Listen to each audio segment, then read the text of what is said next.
नमस्कार, NDTV India में आपका स्वागत है। मैं हूं मनोरंजन भारती और सीधे चल सकते हैं राजस्थान के डिप्टी सीएम जो है हमारे साथ हैं, पायलट साहब। सब सर, एनडीटीवी से बातचीत करने के लिए बहुत बहुत शुक्रिया। पहला सवाल मेरा वही है जो अभी सुप्रीम कोर्ट ने कहा है मजदूरों को लेकर के कि मजदूरों से कोई किराया नहीं लिया जाएगा। केंद्र और राज्य सरकार आपस में इस किराए का वहन करे। जहां से ट्रेन चलेगी वहां के राज्य सरकार की जिम्मेवारी होगी कि उनको खाना और पानी की व्यवस्था मुहैया की जाए। आपको लगता है ये बहुत पहले हो जाना चाहिए था बिना सुप्रीम कोर्ट के कहने के भी? बिल्कुल हो जाना चाहिए था। और इस बात को दिखलाता है जब सरकारें या जनप्रतिनिधि या लेजिस्लेचर अपने अपने कर्तव्यों का निर्वहन नहीं करता तो कोर्ट्स को इंटरवीन करना पड़ रहा है। आज सुप्रीम कोर्ट ने जो दिशा निर्देश दिया है, ये सचमुच आईना दिखाया गया है। और मैं तो बहुत पहले से कहता आया हूं कि राष्ट्रव्यापी कोई नीति बननी चाहिए थी श्रमिकों के आवागमन के लिए। जब तक कोई ठोस नेशनल पॉलिसी नहीं बनती, स्टैंडर्ड ऑपरेटिंग प्रोसीजर्स नहीं बनते, तो अलग अलग राज्य अलग अलग प्रक्रिया और कार्रवाई कर रहे थे। अंत में आज सुप्रीम कोर्ट ने जो कहा है वो बिल्कुल मानवता के दृष्टिकोण से उन्होंने ठीक किया है कि इसमें कोई इफ बट या तेरा मेरा नहीं करना चाहिए। ये लोग सबसे आर्थिक दृष्टि से कमजोर तबका है, वो वर्ग जिन्होंने अपने हाथों से खून पसीना बहाकर इस देश का निर्माण करने में योगदान दिया है, उन लोगों की मदद करने के बजाय हम राजनीति करें या आरोप प्रत्यारोप करें, ये शोभा नहीं देता। और केंद्र सरकार को बहुत पहले एक नेशनल पॉलिसी बनाकर इनके ट्रांसपोर्टेशन का, बसों का, ट्रेन का पहले इंतजाम करना चाहिए था। और आज पूरे दिन भर कांग्रेस पार्टी ने सिर्फ इस बात को रेखांकित किया कि ये बहुत पहले हो जाना चाहिए था। सर, एक जो वाकया हुआ जो जिसमें कि बिहार के डिप्टी सीएम ने कहा कि जो बच्चे गए थे कोटा से उसका किराया राजस्थान सरकार ने मांगा, सच्चाई क्या है इसमें? देखिए, ये समय नहीं है मैं किसी पर उंगलियां उठाऊं, लेकिन हकीकत यह है कि कौन डीजल भरवा रहा है, कौन खाने के पैकेट दे रहा है, किसकी ट्रेन, किसकी बस, ये महत्वपूर्ण नहीं है। आज हम खड़े होकर, अगर कोई बिहारी है, मारवाड़ी है, राजस्थानी है, बंगाली है, महाराष्ट्रन है, हम सब हिंदुस्तान के नागरिक हैं, तो किसी भी सरकार को, जनप्रतिनिधि को तेरा मेरा नहीं करना चाहिए। और मैं इस बात को बिल्कुल इसका खंडन करना चाहता हूं कि किसी ने किसी से कुछ मांग रखी है। हमारा सामूहिक दायित्व था। जो ट्रेनें राजस्थान से बाहर गई हैं उनका पूरा वहन, पूरा खर्चा राज्य सरकार ने किया है।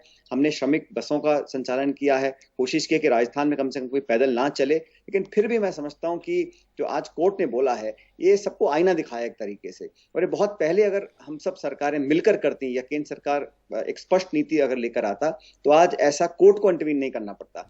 ये हमें बहुत अंदर मनोरंजन जी, हमें आत्मचिंतन करना पड़ेगा कि पॉलिसी मेकिंग में अगर कोर्ट्स को इंटरवीन करना पड़ रहा है तो कहीं ना कहीं ये लीडरशिप की कमी है, पॉलिटिकल लीडरशिप की। कम से कम केंद्र सरकार को बड़ा एक रोड मैप तैयार करके, जब पहला लॉकडाउन हुआ था उस समय ही लोगों को पैसा, खाने का और आने जाने का पूरा इंतजाम करना चाहिए था। इतनी जो हमने दृश्य देखे हैं दिल बहलाने वाले हैं। हमें आप देखिए, पैदल चल रहे हैं बुजुर्ग, महिला, बच्चे, सड़कों पे ट्रेन ट्रैक पर मौतें हो रही हैं। ये किसी भी सभ्य समाज के लिए शोभा नहीं देता। करीब 550 जो है प्रवासी श्रमिकों की मृत्यु हो चुकी है अलग अलग घटनाओं में। मेरा अगला सवाल यह है कि आज सोनिया गांधी ने कहा कि मनरेगा में कम से कम 200 दिन का रोजगार मिलना चाहिए। आपके राजस्थान में क्या स्थिति है? वहां पर आप कितने दिनों का रोजगार दे पा रहे हैं? देखिए, मुझे बताने में खुशी है इस बात की कि राजस्थान, ये विभाग, मैं इस विभाग को देख रहा हूं कि राजस्थान हिंदुस्तान में नंबर 1 राज्य है जहां पर श्रमिकों को रोजगार दिया जा रहा है। आज सुबह का आंकड़ा मेरे पास है, 41,70,000 लोगों को डेली 220 रुपए के हिसाब से हम भुगतान कर रहे हैं। नरेगा में मैक्सिमम जो रोजगार दिया जा रहा है राजस्थान में दिया जा रहा है। और हमने, कांग्रेस पार्टी ने मांग रखी है कि ये जो 100 दिन की लिमिट है इसको बढ़ा के 200 दिन किया जाए, क्योंकि रोजगार, फैक्ट्री, कारोबार, कारखाने सब बंद पड़े हैं। जो श्रमिक अपने गांव वापस आ रहे हैं, हमने राजस्थान में सबके लिए जॉब कार्ड बनाने के निर्देश दे दिए हैं जो प्रवासी राजस्थान में आ रहे हैं। और ग्रामीण अर्थव्यवस्था को पुनर्जीवित करने के लिए नरेगा एक संजीवनी है।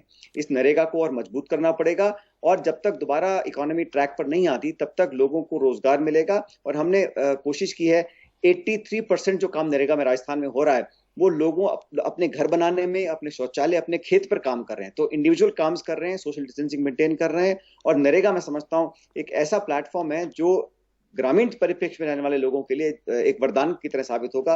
पर केंद्र सरकार को और लिबरल होना पड़ेगा। और जो मांग हमने की है कि 100 दिन को बढ़ा के आप 200 दिन कीजिए, और शहरी क्षेत्र में भी नरेगा की तरह कोई स्कीम लेकर आए, ताकि जो श्रमिक हैं, मजदूर हैं, जो शहर में रहते हैं, उनका भी हम कुछ भविष्य में कल्याण कर तो सकें। नरेगा में जो काम हो रहे हैं क्या वो स्थायी नेचर के काम है या फिर कि इसी तरह की काम देना है तो काम दिया जा रहा है? नहीं, देखिए, ये मैं 17 अप्रैल को हमने मीटिंग लेकर कहा था कि अगर श्रमिक काम कर रहे हैं तो हमारे इंटरेस्ट में है, समाज के इंटरेस्ट में है कि वो श्रम जो कर रहे हैं, योगदान जो कर रहे हैं, वो एक एसेट क्रिएशन करें। तो हम लोगों ने जो खेतों पे काम कर रहे हैं उनको छूट दी है, अपने खुद का स्वयं का भवन, घर का निर्माण कर रहे हैं, वो काम कर सकते हैं, शौचालय बना सकते हैं। और पानी की किल्लत है पूरे देश प्रदेश में, तो हमने वाटर शेड के लिए पीने का पानी, सिंचाई का पानी, जी। तो एसेट क्रिएशन हम मजबूत करें, क्योंकि हम चाहते हैं कि इस चुनौती के समय को भी एक अपॉर्चुनिटी की तरह हम लोग ट्रीट करें। और अगले 3 महीने तक हमने एक रोड मैप तैयार किया है ग्रामीण विकास का कैसे हो सकता है। और ये नरेगा में जो काम आज हो रहा है, इसकी पेमेंट जो है वो टाइमली हो, क्योंकि श्रमिक को अगर डेली पैसा नहीं मिलेगा तो जी। वो चूल्हा कैसे जला पाएगा। हमने विशेष ध्यान दिया है कि 99.8% पेमेंट हम समय पर करें राजस्थान के एक अंदर। छोटा सा सवाल यहाँ पे है कि जो मजदूर आए हैं, जो वापस लौटे हैं राजस्थान, बहुत राजस्थान से गए भी हैं, उसमें जो स्किल्ड लेबर जो आए हैं आपके पास, उसके लिए भी कोई व्यवस्था करेंगे? हम लोग एक ऑनलाइन एक्सचेंज बना रहे हैं, जो अलग अलग श्रमिक हैं, किस में क्या गुणवत्ता है, उसके हिसाब से यहाँ पर एम्प्लॉयमेंट इसको दिलाएंगे। हम लोग जो अनस्किल्ड हैं उसको नरेगा में काम देंगे, जो स्किल्ड हैं, जिसको रिट्रेनिंग कर सकते हैं, अपग्रेड कर सकते हैं, उसको अलग अलग इंडस्ट्री सेक्टर में हम लोग एडजस्ट करने की कोशिश करेंगे। एक ऑनलाइन एक्सचेंज बना है, लाखों लोग रजिस्टर कर चुके हैं, उनको उनकी गुणवत्ता के, उनकी स्किल और ट्रेनिंग के हिसाब से हम लोग यहाँ अलग अलग इंडस्ट्रीज में रोजगार भी देंगे। लेकिन हमने मन बनाया है कि राजस्थान में इस कोरोना के कारण जो एक चुनौती पैदा हुई है, उसको हम मजबूती से टैकल करें और सबको साथ लेकर इसमें आगे बढ़ें। एक सवाल जो है वो कोरोना से संबंधित है। आपने बहुत अच्छा काम किया, आपके भीलवाड़ा मॉडल की बहुत चर्चा हुई, लेकिन अभी भी राजस्थान टॉप 5 में है। कहीं ना कहीं तो चूक हुई, चाहे ढील हुई है। बिल्कुल, मैं तो कहता हूं कि जो संक्रमण है वो बढ़ रहा है, चौथा लॉकडाउन खत्म होने जा रहा है और आज लगातार रिकॉर्ड केसेस आ रहे हैं पूरे देश और प्रदेश में भी। हमारे यहाँ पर जो हॉटस्पॉट्स हैं वहां पर हमने टोटल कंटेनमेंट किया हुआ है, जयपुर है, जोधपुर है, जो बड़े बड़े शहर हैं। लेकिन ये बात भी सही है कि जो संक्रमण है, हम लोग टेस्टिंग बहुत कर रहे हैं। आप देखिए, हम लोग 17-18 हजार तक की टेस्टिंग डेली पर पहुंच गए हैं, और जितना हम टेस्ट करेंगे उतना पॉजिटिव रिजल्ट्स आएंगे। हम टेस्ट करना ही बंद कर देंगे तो नंबर भी खत्म हो जाएंगे। लेकिन बेहतर ये कि टेस्ट करें, आइसोलेट करें, ट्रीट करें, और इस चुनौती का मुकाबला डट के करना पड़ेगा। हम नंबर छुपाकर काम करेंगे तो मैं समझता हूं कि भविष्य के लिए और दिक्कत पैदा हो जाएगी। इसलिए हमने टेस्टिंग सेंटर खोल दिए हैं, PPE kits, ventilators, oxygen, hospital beds, सब हमने अपनी कैपेसिटी को बढ़ा दिया है। और अच्छी बात यह कि राजस्थान की जो रिकवरी रेट है वो नेशनल रिकवरी से बेहतर है, और हमारा जो इन्फेक्शन रेट है, जो नौजवान जो लोग हैं वो जल्दी रिकवर हो जाते हैं, ये हम लोगों के लिए संतुष्टि की बात है। तो डबलिंग का रेट हमारा नेशनल एवरेज से बेहतर है, रिकवरी का रेट हमारा राष्ट्रीय औसत से बेहतर है। 2-3 दिन में लॉकडाउन की अवधि खत्म हो जाएगी, क्या चाहेंगे लॉकडाउन एक्सटेंड किया जाए? देखिए, लॉकडाउन की जो उपयोगिता थी, मैं समझता हूँ वो काफी हद तक हमने वो पूरी कर ली है। अब समय यह है कि हम कैसे दोबारा जब खोलें लॉकडाउन को तो दुगनी सावधानी से खोलें, क्योंकि हमने जो 1.5 महीने की मेहनत की है उस पानी फिर जाएगा। इसलिए जो हॉटस्पॉट्स हैं वहां तो बिल्कुल टोटल कंटेनमेंट ही करना पड़ेगा, क्योंकि जब तक वैक्सीन नहीं आएगी, दवाई नहीं आएगी, सिर्फ कंटेनमेंट, डिस्टेंसिंग के माध्यम से इस बीमारी को हम दूर रख सकते हैं। मैं चाहता हूं कि लॉकडाउन खुले, लेकिन स्टेजेस में खुले। अलग अलग राज्यों को छूट होनी चाहिए, किस सेक्टर को, किस जिले को, किस शहर को वो कितना खोलना चाहते हैं। लेकिन हर व्यक्ति को जो मास्क हैं, सैनिटाइजर्स हैं, हाथ धोने की बात है, डिस्टेंसिंग मेंटेन करने की बात है, वो तो मुझे लगता है पालन करना ही पड़ेगा।